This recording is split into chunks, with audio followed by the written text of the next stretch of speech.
This free step-by-step video comes to you directly from Haynes, creators of the world's best repair manuals. Fix your car or truck the right way with our accurate and reliable information at your side.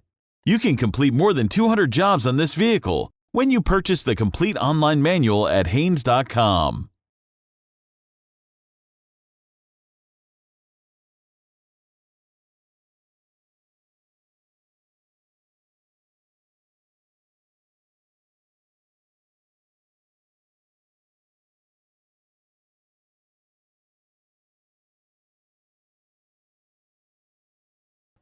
The master cylinder is mounted on the front of the power booster unit in the left rear corner of the engine compartment.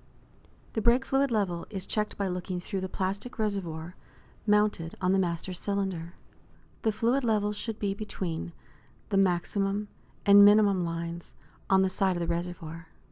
If the fluid level is low, wipe the top of the reservoir and the cap with a clean rag to prevent contamination of the system as the cap is unscrewed. While the reservoir cap is off, check the master cylinder reservoir for contamination.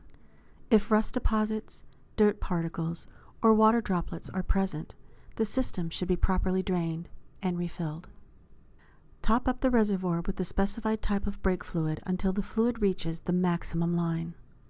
After filling the reservoir to the proper level, install the cap and make sure the cap is fully seated to prevent fluid leakage and/or contamination.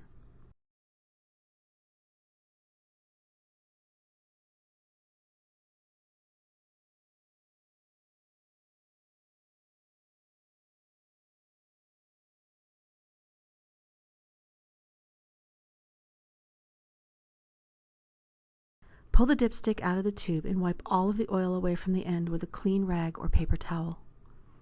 Insert the clean dipstick all the way back into the tube and pull it out again. Note the oil at the end of the dipstick.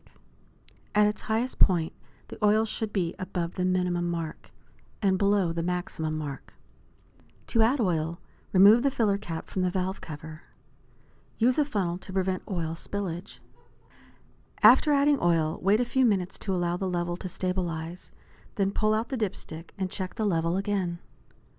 Add more if required. Install the filler cap and tighten it by hand only.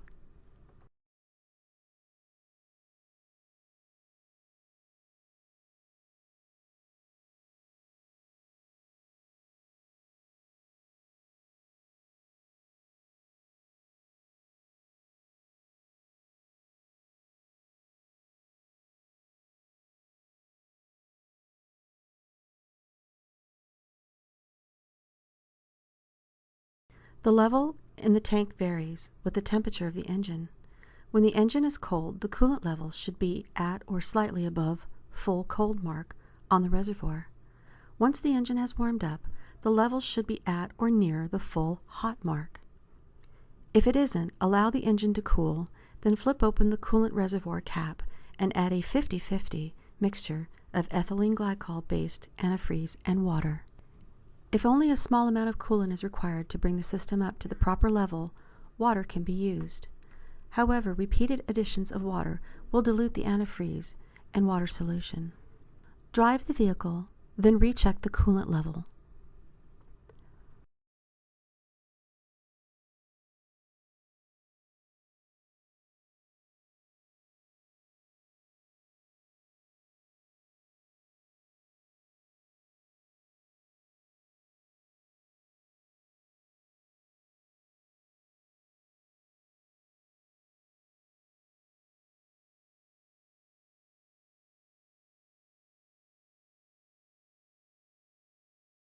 Since transmission fluid expands as it heats up, the fluid level should only be checked when the transmission is warm and at normal operating temperature to achieve an accurate reading.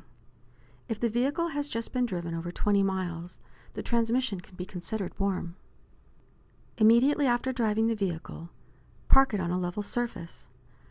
Set the parking brake and let the engine idle. While the engine is idling, depress the brake pedal and move the selector level through all the gear ranges, beginning and ending in park. Locate the automatic transmission dipstick tube in the engine compartment. With the engine still idling, Pull the dipstick away from the tube. Wipe it off with a clean rag, then push it all the way back into the tube and withdraw it again. Note the fluid level at the end of the dipstick. When the transmission is warm, the fluid level should be in the operating temperature range, which is within the cross-hatched area.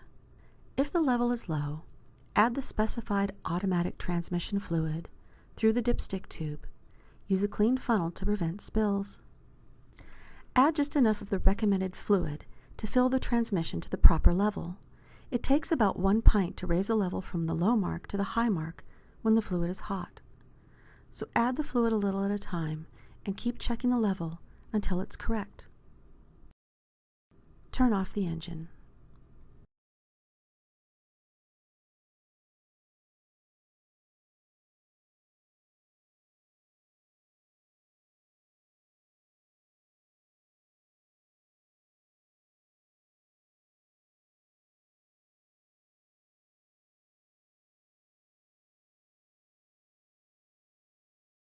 The power steering pump, located at the front corner of the engine, is equipped with a twist-off cap with an integral fluid level dipstick.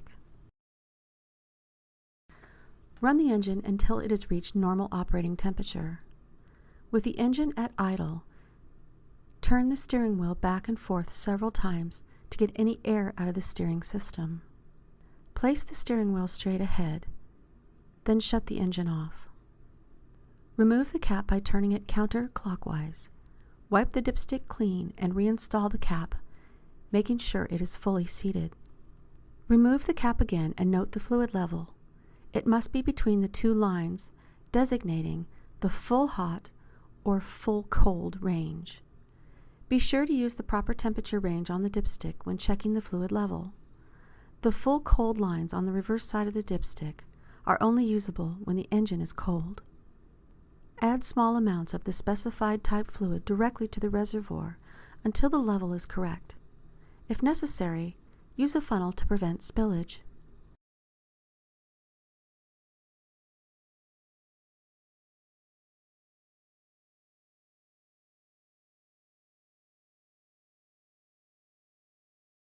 Fluid for the windshield washer system is stored in a plastic reservoir located at the left side of the engine compartment. Flip open the cap and fill the windshield washer reservoir as necessary.